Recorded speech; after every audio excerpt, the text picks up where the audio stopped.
श्री सद्गुरु महाराज की जय।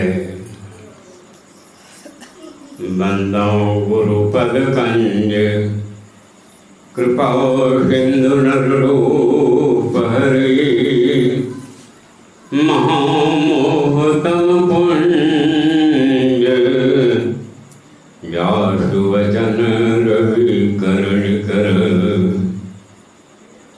बंदो संत समान चित हित अनहित नहीं को। अंजुलिगत सुमन जिमे सम सुगंध कर दो। तीन लोक नौ खंड में गुरु ते बड़ा न कोई। करता करे न कर सके गुरु करे सो होय। करता करे न कर सके गुरु करे सो होय। त्रैलोक पावन त्रिकालदर्शी परमात्मा स्वरूप गुरुदेव के युगलपाद बंधों में कोटि कोटि नमन। धर्मस्थल सत्संग में उपस्थित सदात्माओं, धर्म प्रेमी भाइयों, धर्मशीला माताओं और भक्तिमती बहनों को भी मेरा सत सत नमन। अभी हम लोगों ने श्री रामचरितमानस के उत्तरकांड से पाठ सुना। भगवान श्री राम खुद सोच रहे हैं कि अभी तो हमारे राज्य में, जब तक मेरा राज्य है, प्रजा सुखपूर्वक है। अभी प्रजा को, हमारी प्रजा को किसी भी प्रकार की तकलीफ, किसी भी प्रकार का दुख नहीं है। दैहिक दैविक भौतिक तापा राम राज्य काहू नहीं व्यापा। किसी को किसी प्रकार की तकलीफ नहीं है। फिर भगवान सोचते हैं कि हमारी प्रजा आगे भी इसी तरह सुखी पूर्वक रहे, उनका जीवन सुखमय व्यतीत हो। इसके लिए वे पूर्ववासियों को, अपने गुरुजनों को, पुरजनों को, सबको बुला करके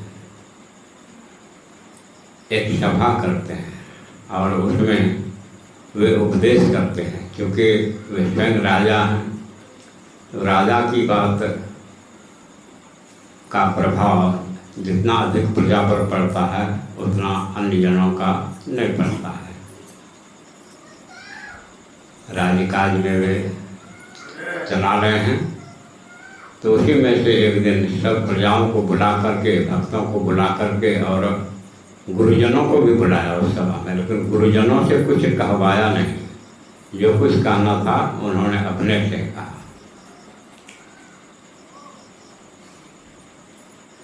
तो शुरू में हम लोग सुने कि बड़े भाग मानुष तन पावा, सुर दुर्लभ सब ग्रंथ ही गावा। ये भगवान श्री राम कह रहे हैं। साधन धाम मोक्ष कर द्वारा, पाए न जेहि पर लोक संवारा। इस तरह की बात। अभी जो पाठ हुआ, जो न तरे भवसागर नर समाज अस पाए। सुकृत निंदक मंदमती आत्म हन गति है। आत्म हन गति का मतलब अपने से अपने को मार डालना, अपना वध कर देना। जैसे हम लोग समाज में देखते हैं, बहुत ऐसा होता है कि कोई विषपान कर लेते हैं और छटपटा करके उसका प्राणांत हो जाता है। कहीं कोई वृक्ष की डाल पर फांसी लगा करके रस्सी बांध करके इसमें झुल जाते हैं। इस तरह से होता कैसे है? पहली तो अज्ञानता है, दूसरी बात इतनी अज्ञानता है कि परिवार के साथ थोड़ा सा भी 19-20 कोई बात होती है तो उसको बृहद रूप में उसको सोचते हैं और अपना ही प्राणांतक कर लेते हैं। उसी को कहा कि आत्महन गति है। उसकी गति जो होती है आत्महन गति की, तो बहुत खराब गति होती है। ऐसी बात नहीं कि उसको शांति मिलती है, वह बहुत और भी बहुत कष्ट में जाता है। आत्महिंसक आप अपने से अपने को मार डालना, ये सबसे बहुत बड़का पाप लगता है। साधारण पाप नहीं है। नहीं समझता है लोग, कल गुजरता है।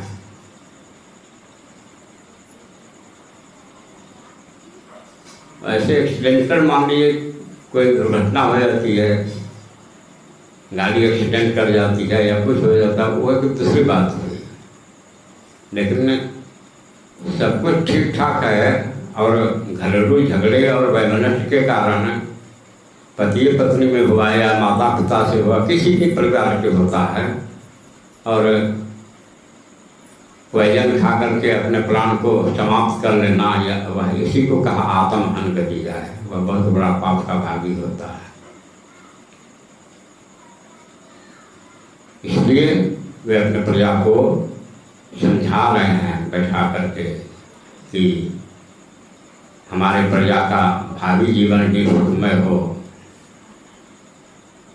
इसी के लिए वे उपदेश दे रहे हैं। यह ज्ञान कहाँ से मिलेगा? यह ज्ञान सत्संग करने से होगा। बिना सत्संग के यह ज्ञान हो नहीं सकता है।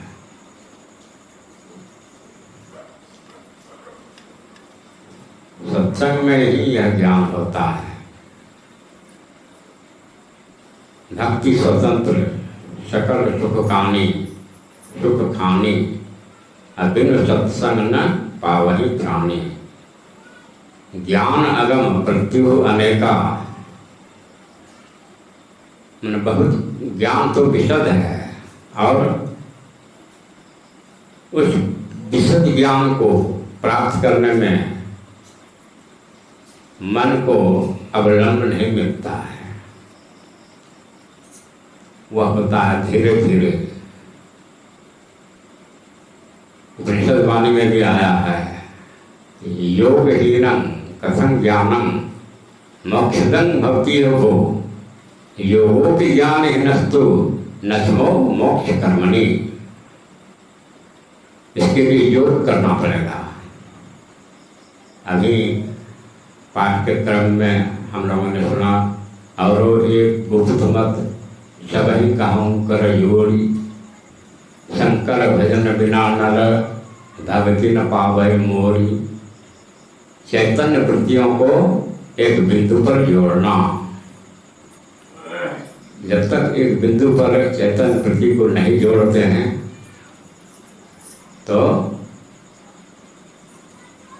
भक्ति प्राप्त नहीं होती है। वही जोड़ने के लिए हम लोग दिन रात यहाँ इकट्ठा होते हैं, और सबसे वही कार्यक्रम होते हैं, करते हैं जोड़ने वाला काम।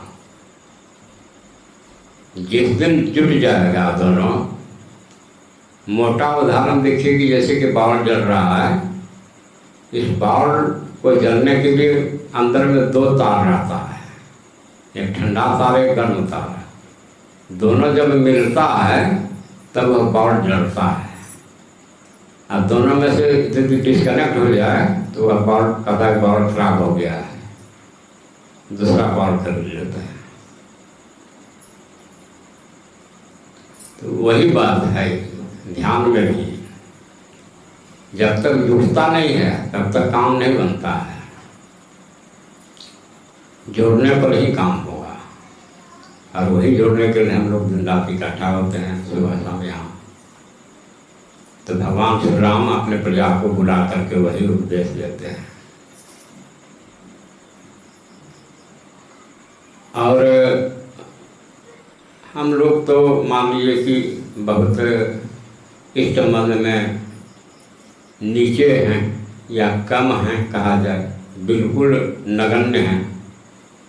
बड़े बड़े महापुरुष संत महात्मा जो हो चुके हैं उन्होंने ऐसा किया और पाया। अब आप सोच सकते हैं कि एक ऋषि हुए थे जाजली ऋषि, जो कि ध्यान करते थे, तो ध्यान करते करते इतना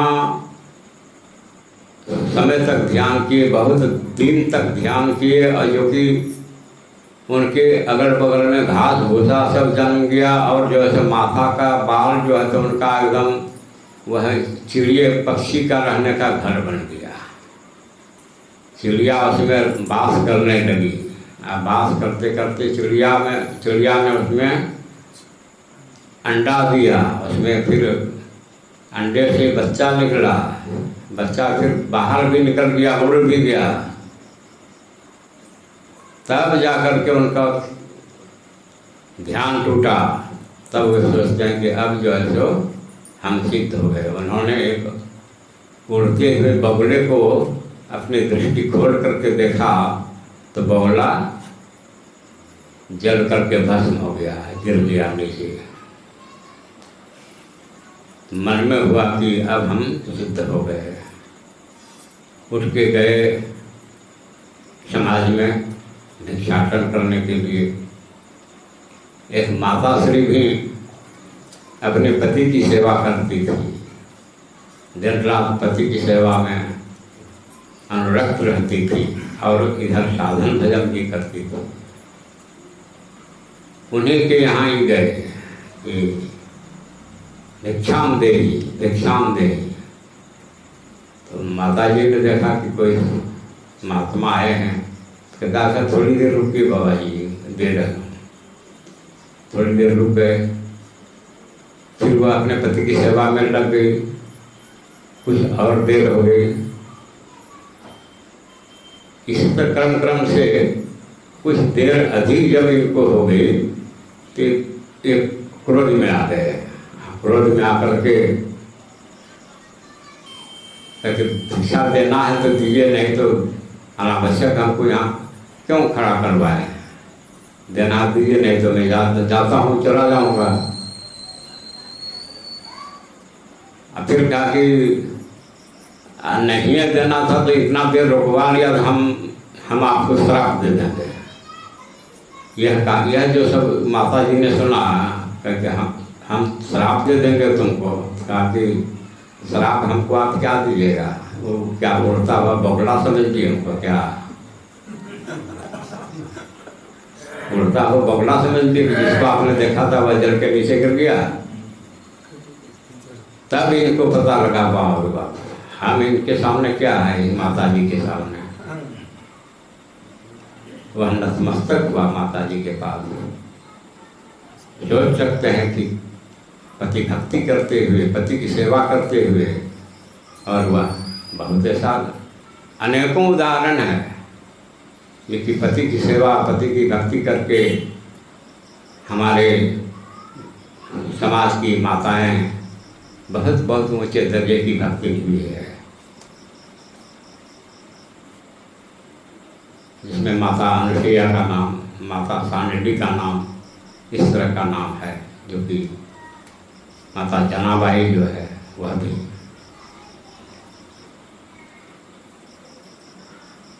सती सावित्री, बहुत ऐसी माताएं हैं जो कि पति की सेवा करते करते परम पद को पाया है। वह भारत भूमि है और भारतवर्ष को गर्व है। यह तो कृषि प्रधान देश है ही, कृषि प्रधान होने के बावजूद यह ऋषि प्रधान भी है। और उसी पर हम सबों को गर्व है कि यह भारत भूमि है। हम लोगों के गर्वान्वित इसलिए भी होते हैं कि हम लोगों का जन्म भारत भूमि में हुआ है। साधारण भूमि भारत भूमि नहीं है। और भी वर्णन में रामचरित मानस में ही धन देश जहाँ सुरसरी, मना सुरसरी में नाम होता है गंगा। किसी देश में गंगा नहीं है, लेकिन अपने देश में भारत भूमि में गंगा बहती है। साधारण देश थोड़े है भारत में, ऋषि महात्मा जिनका भी पदार्पण हुआ है, आविर्भाव हुआ है, भारत भूमि में हुआ है। गंगा नदी भारत में भी है, ऐसा हमारा देश है।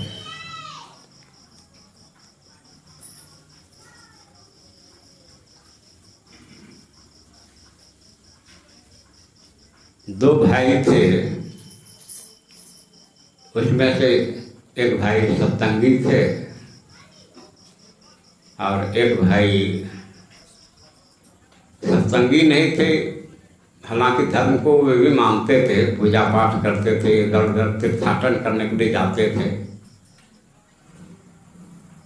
छोटा भाई उस तरह था और बड़ा भाई जो है वह पूर्ण सत्संगी था, संत बन गया था।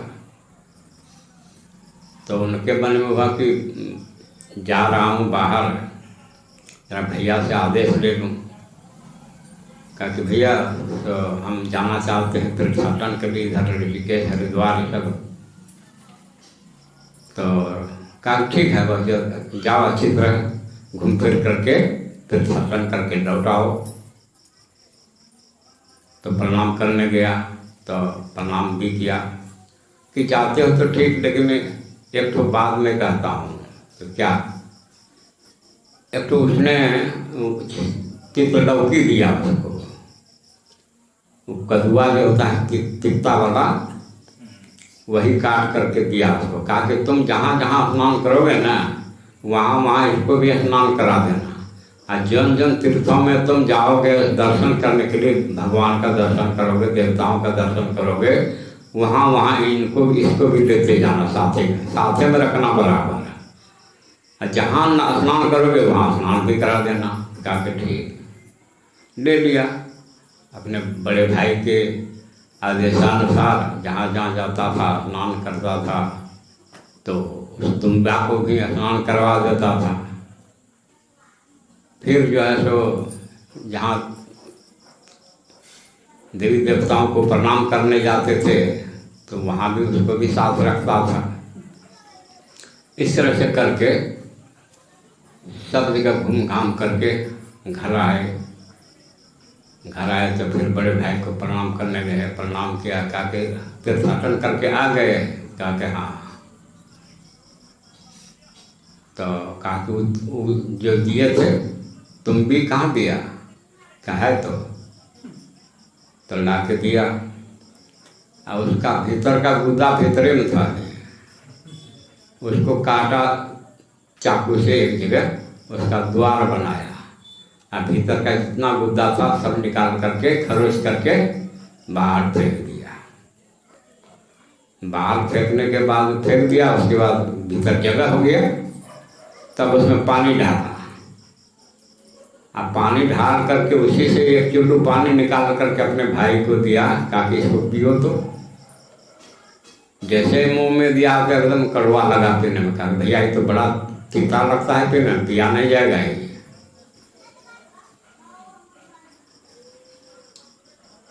तो वही कहा उसके भाई ने, वो जो कबीर साहब का जो भजन है, जिनकी लगन गुरु से नाही, ते नर खर कुकर सम जग में वृथा सो जन्म गमाही। जिनकी लगन गुरु से नाही, हरि बेल की कोरी तुमड़िया, सब तीरथ करी आई। जगन्नाथ के दर्शन करके अजहुन गई करुआई। जिनकी लगन गुरु से नाही, जैसे फूल उजाड़ को लागो, बिन स्वार्थ झर जाही।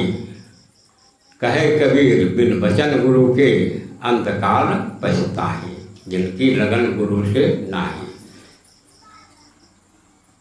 जिनको गुरु से लगन नहीं है, जिन्होंने जीवन में गुरु धारण नहीं किया, उसका जीवन उसी तितलौकी के समान है, कभी उसको सुगंधी हो नहीं सकती है। जिस तरह तितलौकी का पानी पिया नहीं जाता है, उसी तरह से उसकी गति है। फूल है, फूल जंगल में खिलता है, मान लीजिए जैसे फूल उजाड़ के लाओ बिन स्वार्थ झड़ जाए। जंगल में फूल है, फूल खिलता है, अपने झड़ जाता है, उसको देखने वाला सब कोई नहीं है जंगल में। वही फूल यदि किसी फुलवारी में रहता तो उसकी लोग सुगंध लेते, उसको चूमते, उसको किसी तोड़ करके देवताओं के सिर पर चढ़ाते। इस संबंध में हम लोग बचपन में पढ़े थे कविता, मैथिली शरण गुप्त की शायद है, फूल की पुष्प की अभिलाषा। उसमें वही था, चाह नहीं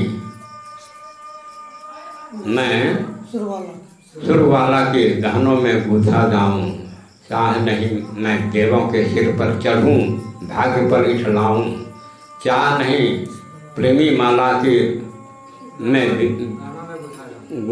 गूंथा जाऊं। हाँ, तो क्या चाह है?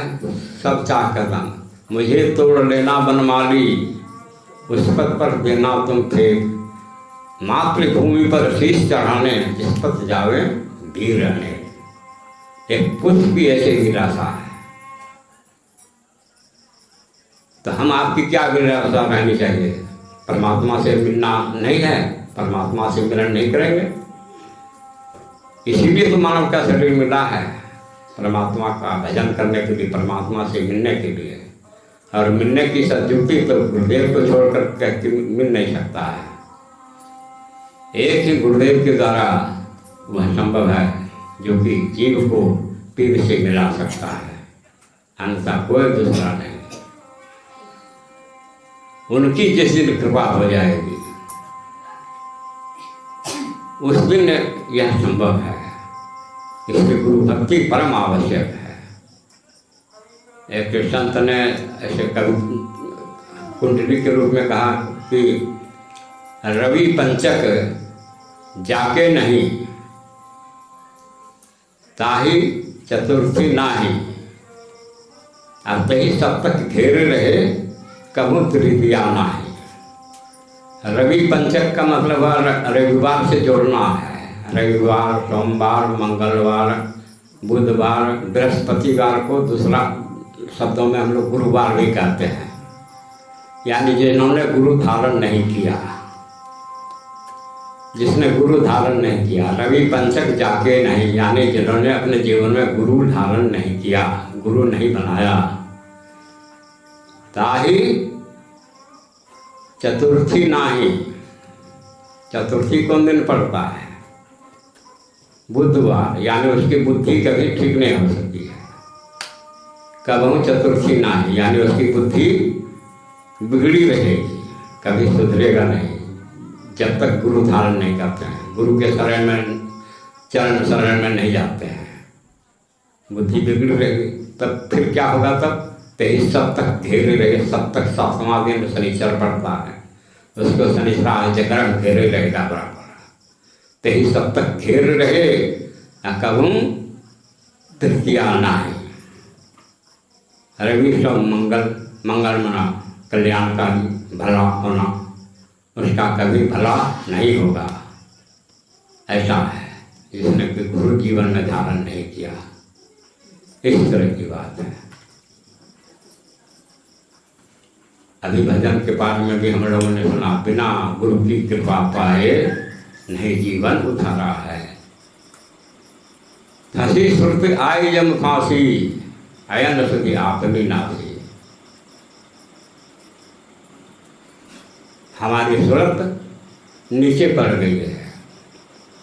अब गुरु महाराज ने 12 मासा में क्या कहा?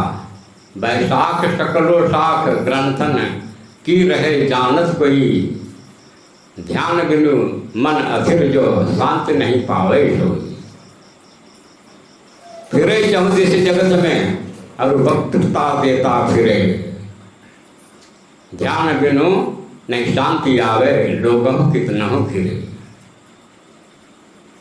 लोग बहुत घेरे रहेंगे, बहुत अच्छा बोलते हैं, बहुत अच्छा वक्तव्य देते हैं, अब भीतर कुछ है ये नहीं है। भीतर कुछ मैंने यही किया कि ध्यान का बल नहीं है, बोलना बहुत जानते हैं, हम लोग की वही गति है,